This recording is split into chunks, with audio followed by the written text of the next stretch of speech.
Hey guys, it's Squash, and you may have seen some of these One Marvelous Scene videos floating around YouTube. It initially started off as a project among video analysis channels to sort of celebrate the release of Avengers Endgame and to celebrate the MCU as a whole. Obviously, I wasn't one of the people who was reached out to take part in this, but I really want to. So I just wanted to talk about one of my favorite scenes from one of my favorite movies. I think it's safe to say that the Marvel Cinematic Universe is a franchise of movies that spans a pretty incredible emotional spectrum, and in my opinion, I think that no singular run of MCU movies, with the possible exception of the Avengers series, has quite the same power to move its viewers as the Guardians of the Galaxy franchise. The first Guardians of the Galaxy movie is an incredibly special movie to me. And up until making this video, I've only actually seen it once in the theater, and I remember it clear as day. Now you might wonder why I wouldn't give a movie that I love another watch, so this analysis video for just the time being is going to turn into a storytime video. I grew up in the small town of Forks, Washington, for 9 years of my childhood. And yeah, that's the place where the vampire book with the sparkling vampires takes place. Yeah, I've heard it all, so just say what you will in the comments. My dad's house was right next to the house of a really sweet family, and I'm not going to name them specifically because I want to respect their privacy, but a young man named Thomas, just a couple years younger than me, lived in this house. There was a basketball hoop between our places. We'd go out and play, run around town now and then. It was a nice group of memories that I really cherish. I moved away from Forks as a high school freshman, but I made, pretty frequent visits back on summer vacations, winter break, spring break, pretty much whenever I possibly could.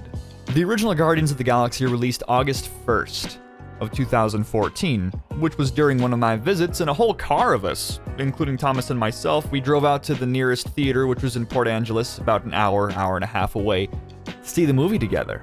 And being around his sarcastic, self-deprecating sense of humor was like looking into a mirror at times.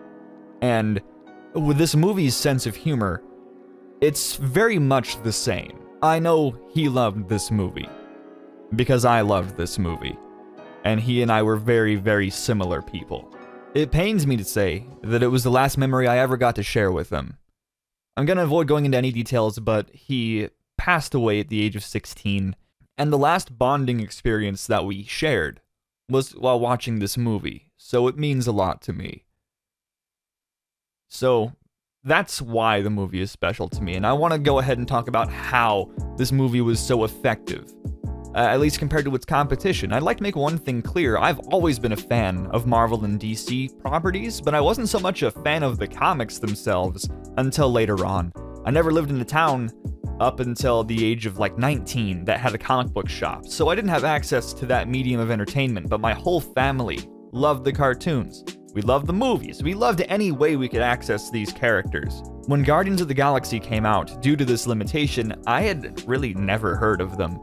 And since the movie released, I don't think that the world has ever stopped hearing about them. You can chalk it up to a few things. Excellent casting, James Gunn's amazing directorial vision as defining characteristics of the franchise. You can even chalk it up to the humor being so well crafted, but I think that it's the attention to detail given to the characters' stories and personalities that set this movie above its competition. It had to establish more characters than pretty much any MCU movie that came before it. The Avengers franchise, really, they got to hitch a ride on top of the other movies that came out before them. The Iron Man movies, Thor movies, Captain America movies. Guardians of the Galaxy had none of that.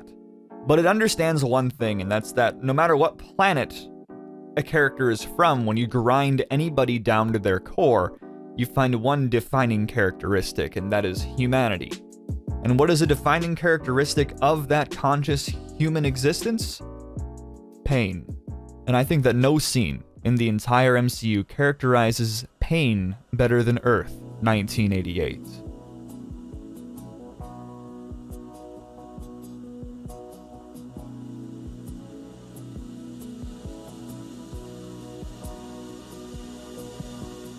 Peter Quill is just a kid in this scene, and he's a kid going through something that everyone who has ever lived and whoever will live has to go through, and that's loss.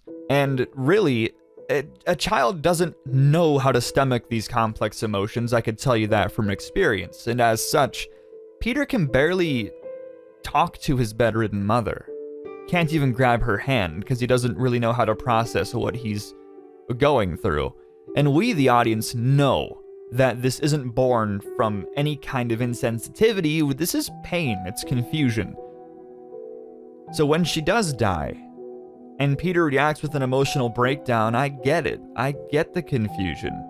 And in cases like this, we are always our own worst critics. Everybody watching would forgive this kid. But we get how angry he is at himself.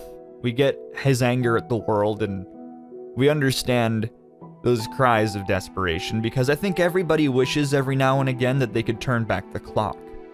But the best way to give pain context is to find something redeeming. And I think that's my favorite part of this scene. It's the present that she gives him.